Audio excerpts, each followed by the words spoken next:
When we oversimplify things and suggest that a single molecule intervention is going to cure a disease, we often come up short. And particularly in the case of neurodegenerative diseases, we find this over and over again, right? This paradigm that we're going to have this molecule that's going to get rid of amyloid and we're going to cure Alzheimer's.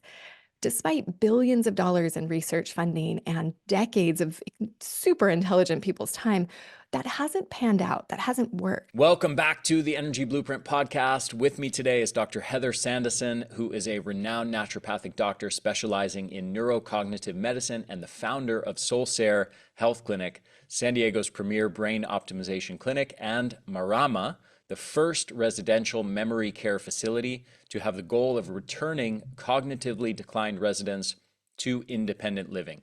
She's dedicated her career to supporting those suffering with dementia and is the primary author of the peer-reviewed paper, quote, Observed Improvement in Cognition During a Personalized Lifestyle Intervention in People with Cognitive Decline, which was published in the prestigious Journal of Alzheimer's Disease.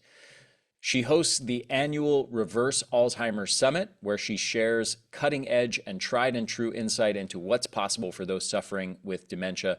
She's excited to shatter common misconceptions about Alzheimer's and share what she's learned about keeping your brain sharp at any age. She's also the author of the brand new book, Reversing Alzheimer's, the new toolkit to improve cognition and protect brain health, which I strongly encourage you all to pick up. With no further ado, enjoy this wonderful conversation with Dr. Heather Sandison. Dr. Sandison, welcome to the show. Such a privilege to be here. Thanks for having me, Ari.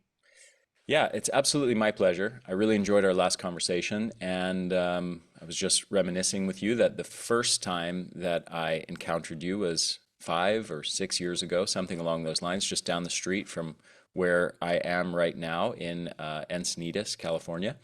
At the public library, and I saw a really nice presentation that you co-hosted and presented with Daniel Schmachtenberger. So we didn't officially met, but we've known each other. I've known you for quite a long time at this point, and heard you speak, and I'm a big fan of the message and that you're promoting in the world and the work that you're doing now, especially with the release of your new book, Reversing Alzheimer's.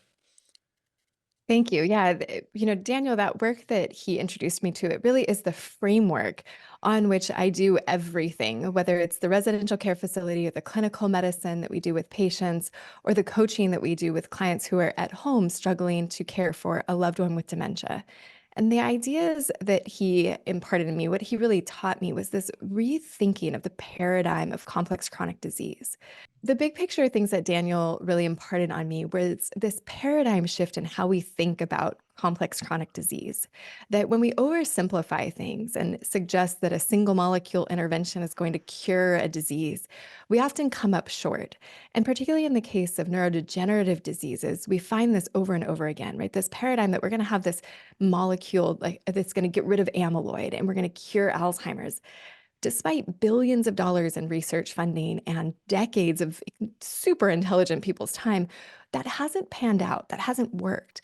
What we do see works is this more complex system science approach that I don't want the word complex to alarm anyone. Really, we can do this systematically. We can look at the brain and at the body, and we can say, what causes imbalance or dysregulation? So if imbalance is the cause of disease in this case, right, this can be applied to any complex system, whether it's a financial system or a government system or an educational system. If we think that the brain is a complex system and there's imbalance in it, it's going to lead to dysfunction or dysregulation. And so what is imbalance? It's too much, too little, in the wrong place, or at the wrong time. So fundamentally, what we're looking at here, what are the causal level factors? What are the primary factors that are going to create dysregulation and imbalance? There's oftentimes we can look downstream. We can say, oh, inflammation is the cause of dementia. Yet, if we can ask, why is there inflammation and come up with an answer, then that's not the cause. The cause is one step before that, right? Or maybe a couple steps before that, depending on what we're talking about. Amyloid is much like that as well. Amyloid, these molecules that we think of as the cause of dementia from a conventional perspective, they are a response. Amyloid is actually antimicrobial. So this will pop up to protect us from things like herpes simplex 1 or from Lyme spirochetes or from gingivitis causing bacteria. And so what we want to keep doing is going back to why is this happening? What's triggering it? Can we create balance at a causal level? And those 6 factors, there's basically 6 things that I would argue when they're out of balance, they cause neurodegenerative diseases and many of the complex chronic diseases that we see associated with aging. And those 6 things are toxins, nutrients, structure, stressors, infections, and signaling. And when we look at those in a very systematic way with our patients, with our residents, with our coaching clients, we often find that when we address them, create more balance, we get improvement at the cellular level. And then, of course, where it really matters, which is in cognition. Hmm. Excellent. There's so much there that I want to dig into. I was actually taking notes to make sure I can come back to some of these things that you mentioned there. One thing that you said there that I really liked, and actually happens to be something that I've been writing a lot about in my book, is this kind of this paradigm, this culture that we have created in medicine, where we take these what are, as you said, complex systemic problems, and we are insistent on trying to look for the one mechanism or the one molecule that is the thing that quote unquote causes this condition. And based on that idea that we're going to find this one mechanism that is problematic and causing this problem, then what we do is we go to a chemistry laboratory and we synthesize man-made chemicals that are specifically designed to target and interrupt this specific one mechanism that we believe to be causing this illness. And there's 2 aspects to this. On the one hand, it's kind of, you can kind of understand how we all got convinced that this is a good way of approaching things, because it was hugely influenced by the antibiotic revolution, which really was a case of, okay, there's this one problem, this organism that's causing this disease, and if we just develop a chemical that kills this organism, we can cure the patient. And it does work in that context, or historically worked in many different infectious diseases where that actually turned out to be a good approach. But then based on this, we sort of applied this to all illnesses, that this is the model that we need to think through. What's the one thing that quote unquote is causing this disease? What's the one chemical that we can use to fix this cause of the disease? And it's been just such an enormous failure on so many levels, over and over and over again, for basically every chronic disease. 8 out of 10 of the diseases that kill us are diseases of lifestyle. And this model has just been a massive, like unbelievable scale failure over and over again for these things. And yet, what do? We go, okay, well, I guess we haven't found the one mechanism and the one right drug yet. Let's keep searching for the one mechanism and the one right drug to fix this disease. And it's just kind of astounding to me. And I mean, obviously it's heavily influenced by financial incentives, but I'm wondering if you can go deeper into that story and that sort of paradigm and why it's problematic. Yeah, I think you're absolutely right, right? The incentives, if you follow the incentives, you will, I mean, it tells the story. So when we think about the way that we approach Alzheimer's and how, with this complex system science approach, looking at it from a holistic perspective, I'm trained as a naturopath. What we see is we get great outcomes. And not only do people end up with better cognition, more independence, more ability to live fulfilling lives as they age, but they also resolve their hypertension, and they also resolve their weight issues, and their bones get stronger, and their mood gets better, and their diabetes resolves. And so what we're doing is really creating more health. Yes, our focus and the nuance around what we're doing is very much directed towards a family who's affected by dementia and Alzheimer's. However, what we're doing is really about whole brain, whole body health. And when we take these single molecules, you mentioned antibiotics, and I think this is such a great contrast to what we're suggesting, because when I talk about my reversing Alzheimer's approach, Dr. Bredesen's approach, this isn't a cure. This is a lifestyle. And what we see is that many people who jump on the train, right, who get on it with us, who dive in fully, who do the approach, they get better. But if they get off, it doesn't last. The symptoms come back. So it's not a cure. Like you mentioned, antibiotics. If you have a urinary tract infection or a sinus infection and you take antibiotics, you're cured. You don't typically have to think about it unless something else is going on. But typically, that can be a thing of the past. You don't have to revisit it. This is not that. This is about a cellular function. It's not about a single organism causing this disease. It's about a milieu of things. And that's why we want to think through this for the individual with precision medicine. There is not one path that you take to most complex chronic diseases. It's multiple things that add up, that stack up, that spiral in a negative direction towards cellular dysfunction. And what we want to do is turn that around. And so in the book, I actually talk about some of, I think, what you're alluding to, but what happened with the story of Alzheimer's is actually this phenomenal book that any Alzheimer's nerd out there would read quickly on a plane ride. It's called How Not to Study a Disease, The Story of Alzheimer's by Carl Harub. And he describes these three elevations. And the first one was in 1906 with when Alzheimer, he was the doctor for a patient Auguste D, who had Alzheimer's, the original case of memory loss. And then when they did the autopsy, they saw these plaques in her brain. And then his teacher put that case into a textbook. Now, it was a single case that should never be in a textbook, because usually what we want to do is get sort of a consensus. You want multiple cases. You want there to be a trend, not just a single outlier case. But he was trying to sell a new edition of his textbook. And so he included this case. And this was the first elevation. Now, there were a couple of others that happened in the 70s as the National Institutes of Aging came around. If you talk to doctors who were in their 70s and 80s, they'll say, why is it called Alzheimer's and not senile dementia, right? The people who were practicing in the 80s, 90s, like in the last century, right? They're like, why is there this distinction with Alzheimer's? It's because of marketing and the desire to get funding for the National Institutes of Aging, not because of any science. Wow. And then again, later on, the incentives around the pharmaceutical industry, right, are to look for these single molecule interventions because they can patent them. And so then you can fund the drug trials that are necessary to get through FDA approval. But you need to be able to patent the medication in order to afford the millions or billions of dollars that it costs to get up to that point, right? And can I just interrupt for 1 second? Like, because I don't want, what you just said is so important and so profound that I don't want it to be lost in the mix of what you're saying, because just that one thing that you just pointed out is like, I want people to understand how that one factor alone is so hugely responsible for shaping our entire system of medicine.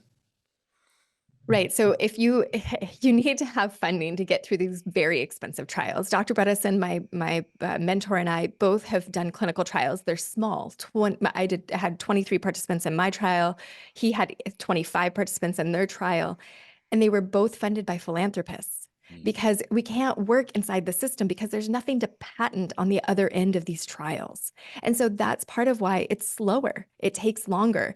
We were funded for our trial in 2018. We didn't publish until 2023. COVID had something to do with the delays there, but not all of it. It often will take 18 months to get IRB approval, the internal review boards, which are very, very important in the case of Alzheimer's, because they're there to protect vulnerable patients in these human trials.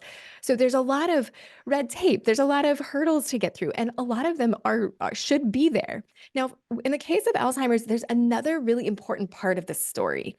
In 2006, there was a paper that was published that basically connected the dots between amyloid and cognition. And before that, this hadn't really been done. So with amyloid, one of the things we want to understand is that amyloid is present in all of us. There's less than 2% of the population. If you take babies, infants to centenarians, less than 2% of the population doesn't have amyloid. And then when you get to those later stages of life, there are people with perfect cognition who have lots of amyloid. And there are people with poor cognition, with dementia, who don't have any amyloid. So and isn't amyloid also a case of like it's much more dynamic than we've been generally taught to conceptualize, meaning like, don't we accumulate some bit of amyloid on a daily basis and that it's cleaned out on a daily basis? Yeah, especially if we're getting sleep, right? If we have sleep deprivation, then we get a measurable accumulation of amyloid even in one night. And then if Right. of course, if you extrapolate that over decades, that's going to lead to a measurable and significant accumulation of amyloid. So the amyloid is an indication that something is dysregulated. It's not causal. It is certainly correlated. But there's also a lot of exceptions to that, right? It's not a clear-cut line. When you get rid of amyloid, you don't actually get better cognition. We would have solved this problem if that were the case. And what happened in 2006 was there was a mouse study, um, uh, and I don't want to go into all of the drama, but basically it was the images that connected these dots were I doctored actually had this. images. I had this on my list to ask you. So Yeah. by request, I would actually like you to go into all of this drama because I think it's also important for people to understand just how deep the corruption and fraud within the field of medical science can be, and like how influential those financial incentives can be in corrupting good science. And I don't know that I personally want to, I don't want to vilify someone, right? I think that the vast majority of people who show up to do this work around Alzheimer's are dedicated, smart, caring individuals who really want to reduce the suffering associated with Alzheimer's. I think that most people, the vast majority of people, come to this work with that intention. And in this case, there was a paper published that was highly influential. It's been cited over 2,500 times, and it was used to justify more dollars, more taxpayer dollars, more NIH funding to go towards this amyloid hypothesis. And the refrain in Alzheimer's research for a long time was, if you're not studying amyloid, you're not studying Alzheimer's. And so if you weren't in the they refer to this amyloid mafia, right? Like if you weren't in that group, you weren't getting funded. And that's not good science, Yeah. right? There's this idea of the null hypothesis, right? You're not trying to like prove something. You're trying to prove that you might not be right, right? Or that you might be right. Basically, you're trying to keep your mind open, And right? that dynamic, which is really a psychological dynamic and sort of a cult dynamic where, you're sort of part of the in group or the out group, depending on the paradigm in which you view a problem. I think those kinds of dynamics exist across the board in the way basically all diseases are studying and the pursuit of treatments for all diseases. It just so happens that with Alzheimer's, you have this unique situation where the very sort of foundation of that way of viewing the disease and trying to cure the disease has been exposed as a big fraud. And so now it's like it's really in our faces. It's become very obvious just how problematic those sort of psychological, cult dynamics, in group, out group stuff, even to the point, as you said, of whether you get funding or not, how influential that has been, and what a big mistake it's been. But I think those same kind of dynamics exist probably across the board in the way a huge number of diseases are being studied. Yeah, I mean, I don't know. My focus is so much on Alzheimer's. However, this paper that I'm referring to is in the process of being retracted by every author included on the paper, except for the one at fault. And that particular gentleman is still employed at the university that he has been at for decades, and he's still receiving NIH funding. And that, I think there's an injustice there, right? There's been misdirected funds. This seems very clear. Many people have looked at his images. There's other papers that also, I think, are in the process of either retraction or have been flagged as having sham images included in them. And so I am disappointed because this came out a year or two ago. This came to light, and there hasn't really been justice served. And there was this amusing article that I read the other day where basically there are other people who misused NIH funding to like go to Fiji or like to go to strip clubs or gamble.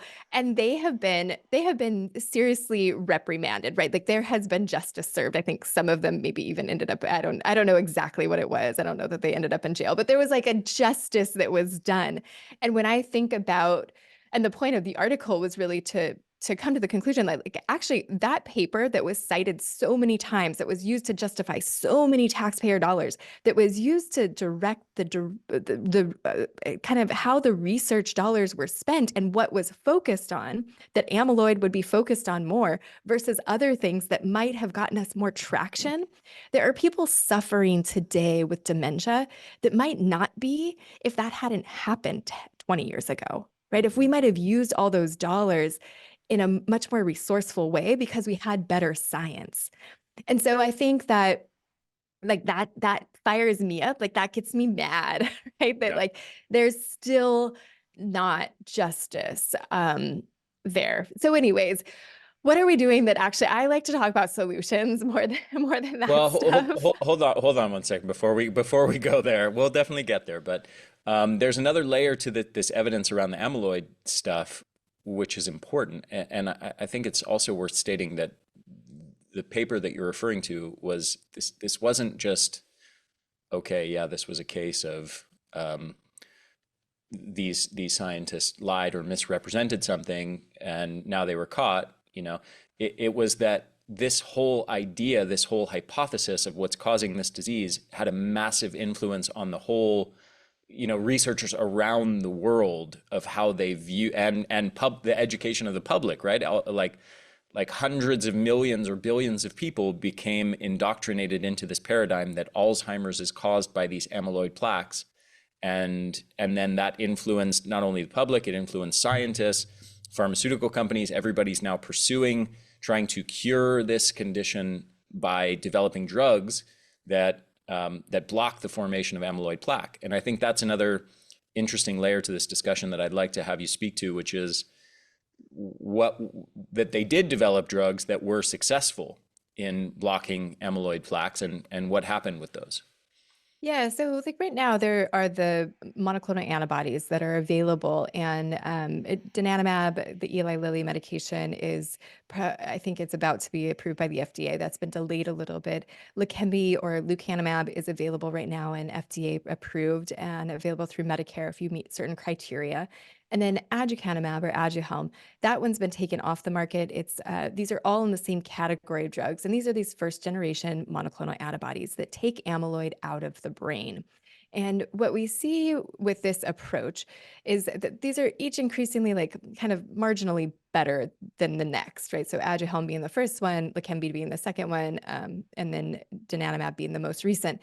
And what we see is that they are each slightly less risky. Maybe they slow the progression of the disease a little bit more, but none of them meaningfully improve the patient in terms of their cognition. So when you take amyloid away, you don't get an improvement in cognition. No one gets better. What we do see is that you get a slowing of the disease process by about 30%. And so from my perspective, I've worked closely with families for years now, and drawing out a torturous process is not typically that valuable. Now, for some people, it's an IV that you can go get. You don't have to do much more than that, although you do need to be close to a major medical center because the risks are brain bleeding and brain swelling.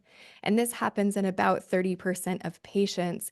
And so you need to be near a major medical center so that you can have the MRIs done to double check that you're not having these side effects happening. And potentially death, right? I mean, I think I remember Dr. Bredesen when I spoke to him about this, that he said, yeah, it can slow the disease process by 30%, but you have this huge risk of side effects and potentially death from the drugs themselves. Yeah, Correct me if I'm wrong on that. I mean, I think that when you're studying a group with Alzheimer's who is older, that you're often when you do studies with thousands of people, there are deaths because people are at that stage of life.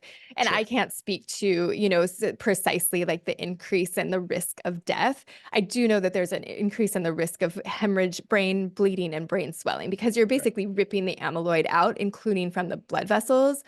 So there's certainly risk associated with these medications. And the They're expensive. They're really expensive. They're used in mild cognitive impairment. And when we say mild cognitive impairment, there's nothing mild about this. So Alzheimer's has these four stages: the pre-symptomatic stage, which is before you even notice that there's anything going on. And that can often last for decades. And then there's that symptomatic stage where you're aware of it, that you notice, or maybe your family starts to notice that you're not remembering names or you're not remembering the words and nouns as well as you used to. And that's a subjective cognitive impairment. And then we have this mild cognitive impairment, which is actually when it's measurable and you're on this progression towards Alzheimer's. And again, it's not mild. It's highly impactful. People are losing their jobs. They're not able to take care of their financial health. They're not able to potentially like plan a trip, right? Like your life is impacted. You can still have a conversation typically, but you're on that slippery slope towards Alzheimer's. And so with these medications, they're approved for that mild cognitive impairment stage. So this isn't like a last ditch effort when somebody has severe Alzheimer's. That's when we're going to decide to spend the money and take the risk. This really is something that you do when you're still out going, going to birthday parties and enjoying Christmases and going on trips with your spouse that you've waited your until retirement to take.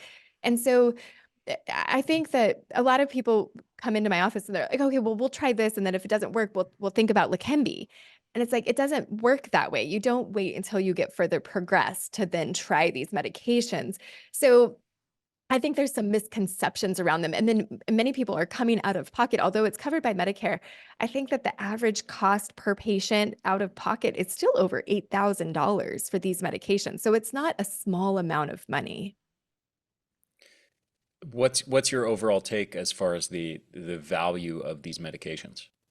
I hope that they're a first crack at it, right? They're first generation medications. And my hope is that we've, as taxpayers, we've spent so much money going down this path.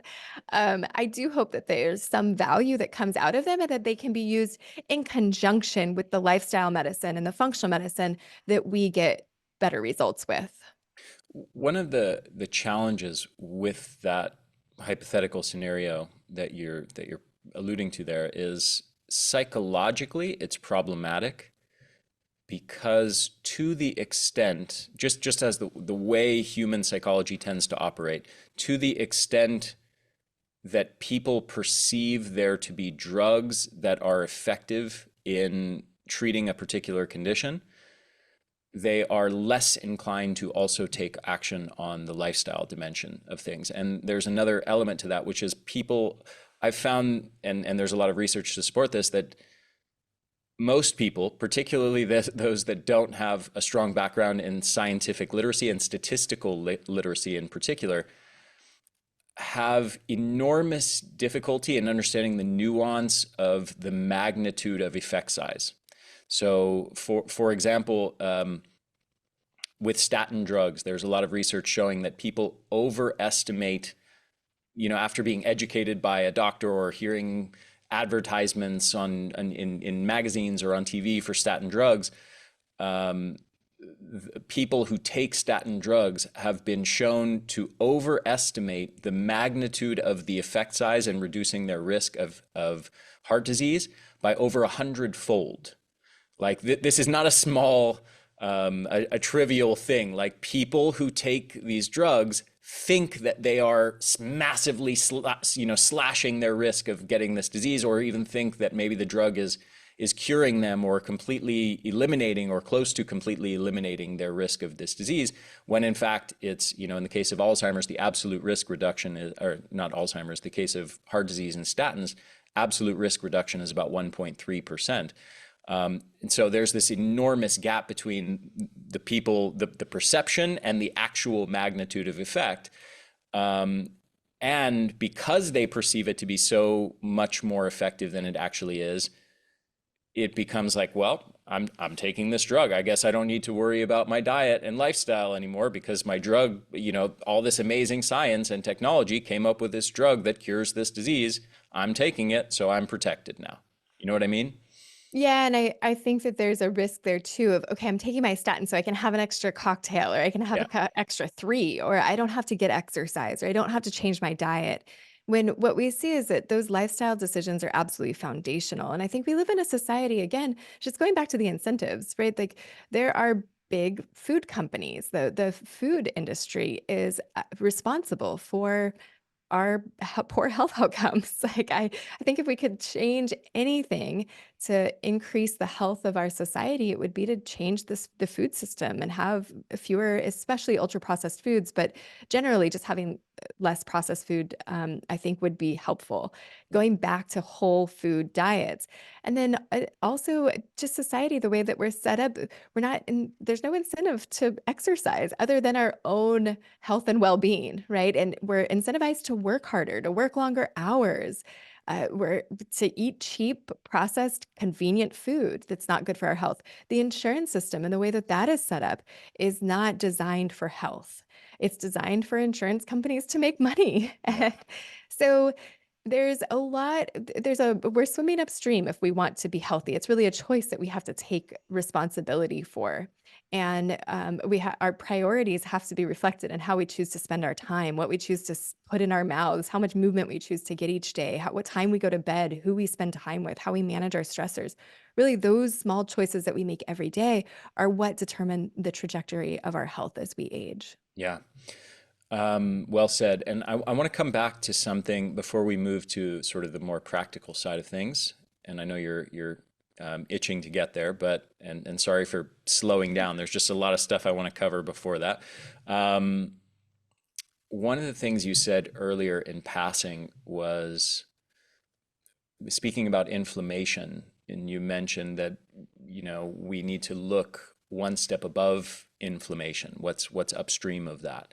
And I think this is a really important point because so many, especially now, I think within natural health and functional medicine circles, it's become very trendy to speak about inflammation as the cause, quote unquote. And this is sort of analogous, I think, to seeing amyloid plaques as the cause, right? It's like we have this tendency with the way, our whole paradigm and culture is structured with regards to how we look at human health and disease, that we think that the smaller and more micro of level we are peering into the human body, the closer we are arriving to truth of the quote unquote causes of things. So as soon as we look at things at a microscopic level and we find something that's correlated at that microscopic or cellular or biochemical level, we go, that's the cause, right?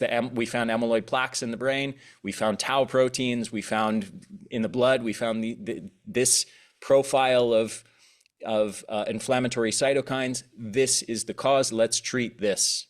We confuse the micro level correlates of disease states with the causes of disease states. And I'd like you to speak a bit more about inflammation and this, why there's so many people that conceptualize inflammation as the cause of things and how you think it's better viewed.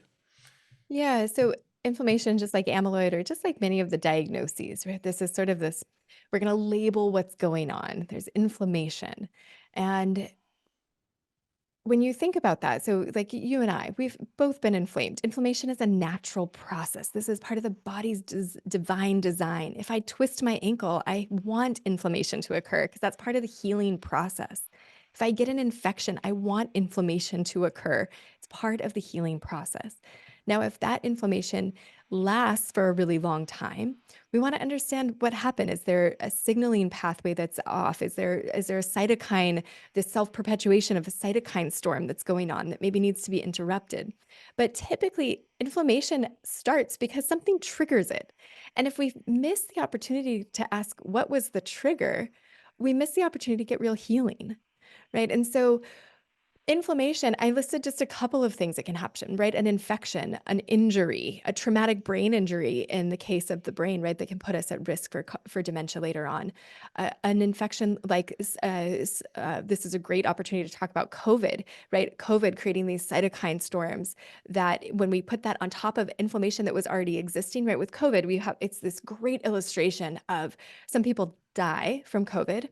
Other people have long haul COVID. Other people never even have a symptom, right? And what's the difference? It's that this is where a lot of people understood the idea of comorbidities, other things going on in this environment, right? In the host, when that virus came into the host, what was already there? What was the milieu of inflammation and inflammatory factors that might have already been there? High blood sugar, high blood pressure, stress, potentially structural issues, like not getting enough air into the lungs and not getting enough oxygen in the brain at night because of sleep apnea, right? This is going to create a much more inflamed state.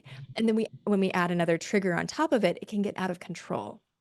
And so this also happens with dementia and Alzheimer's, is when we already have some inflammation in the system for whatever reason, and then we add a couple more, now we have so much inflammation that's out of control. And we can add fish oils and we can add some turmeric and we can add all of these like Why anti-inflammatories, not right? take anti-inflammatory drugs if Yeah, or incense the or cause is inflammation? yeah, or steroids, right? Steroids are something that we'll use. But what they do is steroids in particular, they suppress immune function. They make us Mm, more at risk for other infections. They over time they can create bone loss. They can uh, adrenal issues. There are many, many, many things that can go wrong when we add anti-inflammatories. And again, we miss the invitation to say what is causing this and how do we get to the root cause and get real healing. yeah, well said. Um, you said in passing earlier, you were describing the study design that you did with 23 participants and Dale Bredesen's research, and this was in the context of speaking about kind of, in pharmaceutical companies, they have much more funding to conduct much more massive scale studies. And there's an interesting sort of dynamic that emerges as a result of that financial picture, which is that we end up accumulating a much larger body of evidence on the drug interventions than on, let's say, lifestyle interventions like what you're doing, what Dr. Bredesen's doing. And I've noticed sort of a funny dynamic that emerges from that, which is when you go and you have discussions with people who are like in evidence-based circles, they'll say, "Oh yeah, but Dr. Bredesen's research, or but Dr. Sandison's research, oh, that was just a very small scale study. It was a pilot study. It doesn't have the statistical power. It doesn't have the weight of the evidence like this large body of research on the drugs. So therefore, the drugs are the really evidence-based thing, quote unquote, and these lifestyle interventions are still, as of yet, largely untested and unproven. And they're sort of like they're put in the category of like pseudoscience and unproven treatments as a result of basically just the financial dynamics creating a situation where there's a much larger body of evidence on the pharmaceutical interventions, even though they are actually much less effective." Yeah, so the outcomes, there is power analysis that goes into these. We had to have a sample size large enough to create an effect. So there certainly are statistics that are meaningful that are here, right? So maybe I'll just take you through the research that supports what's in my book, and people can decide for themselves, right? And I think I always go back to this is common sense. It's just not common practice, Yeah. right? Like I know if you can hear the exasperation in my voice, it's it's there. Like I own it. I right. Like we're talking about diet and exercise and sleep and stress management. How do you feel when you get the right food and the right company and the right stress management and and you're well rested and you get some exercise, right? We all feel better when we get that. And our parents suffering with dementia tend to do better too, right? So this is not rocket surgery. And there is science. Okay, so Dr. Bredesen's group and we were all kind of doing this. There's 3 studies that I want to point out, and we were all doing this research at around the same times. But they started a little bit before me. Took 25 participants through a 9-month intervention, and it was a feasibility trial. So they took participants with MoCA scores down to 19. So the MoCA is the Montreal Cognitive Assessment. This is out of 30. It's a 1-page worksheet where you draw a clock, copy a cube, identify some zoo animals, and then you end up with a score out of 30. Perfect is 30, normal is 26 and above. They took participants with MoCA scores down to 19, so in that mild cognitive impairment stage, but they all had some sort of cognitive impairment. What they saw after this 9-month intervention in these 25 participants was that 84% of them improved their cognition. So they published in the Journal of Alzheimer's Disease in July of 2022, and Kat Toops is the lead author on that paper. A year later, in August of 2023, I published my trial, very similar. 23 participants, 6-month intervention, so a quicker intervention. And we only took participants with MoCA scores between 12 and 23. Again, normal is 26 and above. So our participants had impairment, more impairment. They were further progressed along the disease state. And we only did 6 months. And we saw that 74% of our participants improved. Mhm. The most recent trial came out on just June 7th of 2024, and this is Dr. Dean Ornish's trial. And this was a 49. I think there were 51 participants total, but 2 dropped out. And they did a 20-week or a 5-month intervention, and it was a randomized control trial. So this is the first randomized control trial looking at lifestyle interventions alone. So in the trials that we had done, Dr. Bredesen's group with there's 3 doctors who had sites in that initial trial, Dr. Bredesen's group. And then mine, we did the combination of lifestyle medicine with functional medicine. So we looked for toxins and we looked for infections and we looked for nutrient imbalances. We did a lot of the testing. And in Dr. Ornish's trial, they did mostly lifestyle interventions. They did use some supplements, and they listed all the supplements in the trial. 20 weeks, and they had a control group that did not get that intervention, and then an intervention group that got that intervention. And the conclusions they drew, I mean, I got chills. Like, it was just so exciting because when you have a randomized control trial, you can make that connection between the intervention. It's much more clear. You can draw the conclusions that the intervention is having the effect, right? So what the conclusion that they drew was that comprehensive lifestyle changes may significantly improve cognition and function after 5 months in many patients with mild cognitive impairment or early dementia due to Alzheimer's disease. So this trial, yes, we will always need more research. We will always want to learn more. We need more randomized controlled trials, and Dr. Bredesen's group is in one right now. I think they've completed recruitment for that. So I'm looking forward to seeing those results. Preliminary results look good. But this randomized controlled trial is the first, right? So this is the first really stating that lifestyle interventions can have an impact on dementia.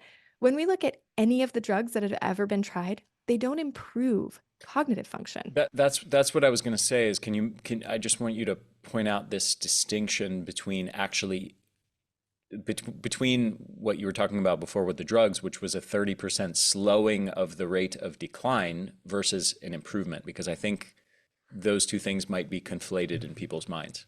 Right. So what's going on here is if you take someone with on their way towards Alzheimer's or dementia, the average is that they're going to drop that MoCA score by 2 to 3 points per year.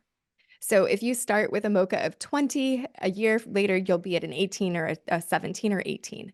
And then so on, right? Each year you may drop. Now there's variables, things happen, and sometimes it'll be a little bit better, sometimes it'll be a little bit worse, sometimes it'll stabilize. But what happens with the medications is that on average, instead of dropping from a 20 to a 18 or 17, you'll drop from a 20 to an 18 or a 19, right? You'll drop by 2 points instead of 3 points, or by 1.5 points instead of 2 or 3 points, right? Something in there. You basically get a slowing of that disease process. What we see with Dr. Bredesen's approach is that you get an improvement of about 3 points on average. So we have some patients that get an improvement of 10 points. They go from a MoCA of 20 to a MoCA of 30. We have patients, some of them, get 5 or 6 points, and some get 1 or 2 points, and they kind of stabilize. But the average is about a 3-point improvement. So compared to no treatment at all, this is about a 6-point difference. You're not declining. With the medications that are available today, there is a decline in cognitive function. You don't change how someone interacts measurably, right? They're not getting that one last Christmas or that last anniversary or that last summer. What you're having is potentially there's less care that they need as they progress down this disease state. With these interventions, you see actual improvement. And what we see at Marama is that our goal there with we have this immersive experience where in a senior living environment, people can move in, and instead of memory care, our goal is memory recovery so that they can return to independent living. And we had our first resident, she moved home with a MoCA of 30. She came in with a MoCA of 24. So she didn't Wow. wait until it was really progressed, but she had measurable impairment, moved in with a MoCA of 24. And 6 months later, she moved home with a MoCA of 30. Beautiful. And I think all of that, I was thinking this morning, I was listening to a podcast and somebody was it was happened to be on Alzheimer's and dementia. And he mentioned that a lot of the descriptions that you read of these diseases online, like on WebMD or Mayo Clinic or Cleveland Clinic or whatever, describe them as quote unquote incurable diseases. And this label of incurable disease implies in our minds that once you get this disease, oh, it's like this binary state. First of all, you're either healthy without the disease or you have the disease. Once you have the disease, it's an incurable progressive condition. You're just going to go downhill, worse and worse until you die. And I think what you're really getting at here that I want to emphasize, and maybe you can add to what I'll say here, is that this whole picture is way more malleable than that. It's way less binary. It's much more of a spectrum, first of all, and you can move in different directions on that spectrum. You can move, the word cure, like, I think is problematic in and of itself, as you were speaking to earlier, because we all have this idea that's like, you have this disease or you don't, this binary on and off thing. And then the cure is something that you take for a short period of time that fixes you. You no longer have the disease. You can go back to the way you were living, disease free now. And it just, the picture isn't really that. And this whole idea of finding the cure that we've all been indoctrinated with since the time we're children is itself problematic. But the key point here is, as you just explained with your patient, that okay, there was some decline, there was some movement towards dementia, and we reversed that. We effectively made it so there isn't dementia anymore.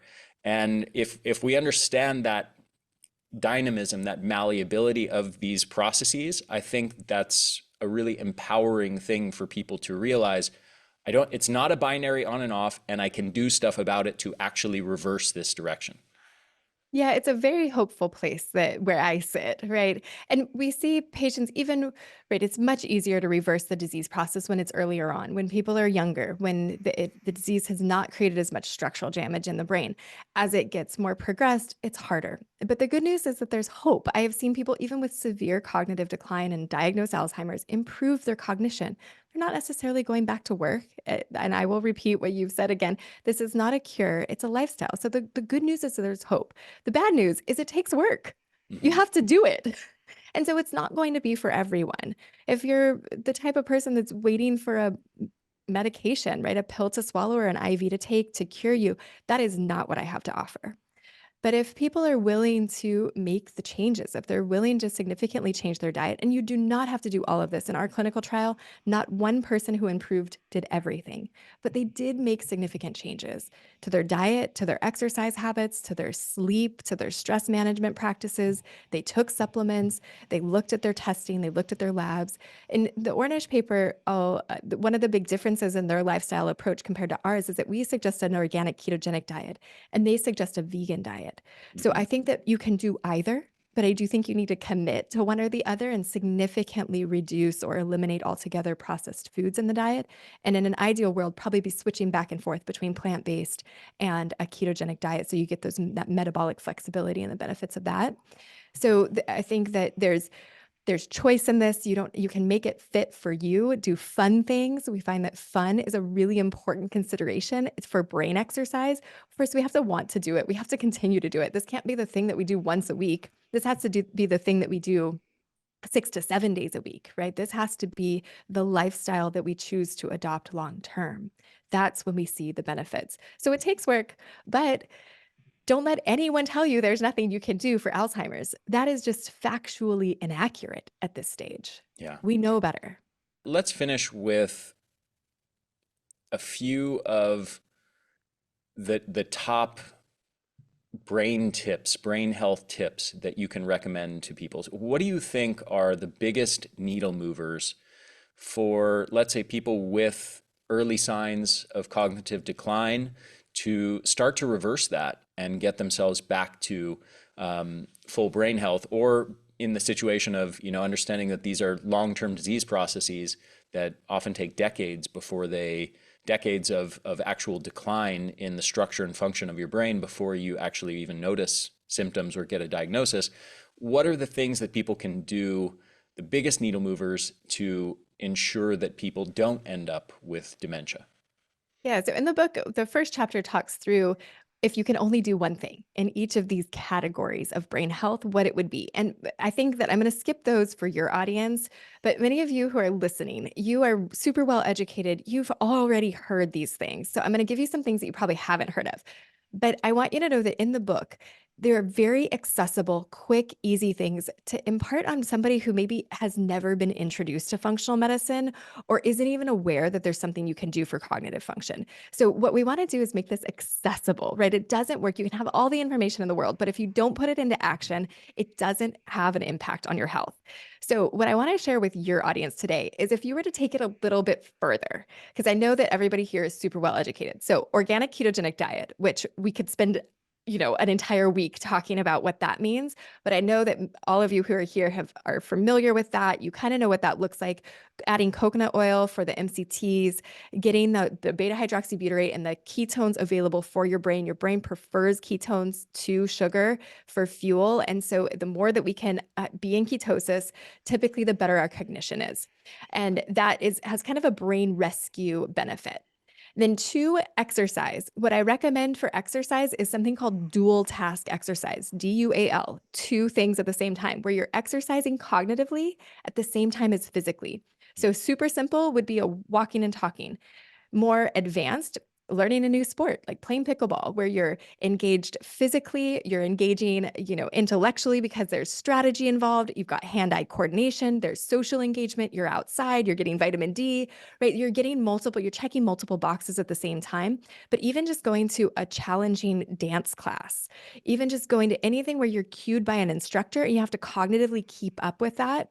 Or you can get into, if you get really fancy with this, you can do some sort of brain training while you're exercising, whether it's math problems or memorizing a poem or something like that while you're exercising, getting physical activity. You want to be about 75% of capacity, both physically and cognitively. Not so hard that you give up, but not so easy that you're checking out. So diet, organic, ketogenic. Exercise, dual task. Sleep, you want a minimum of 7 hours of sleep.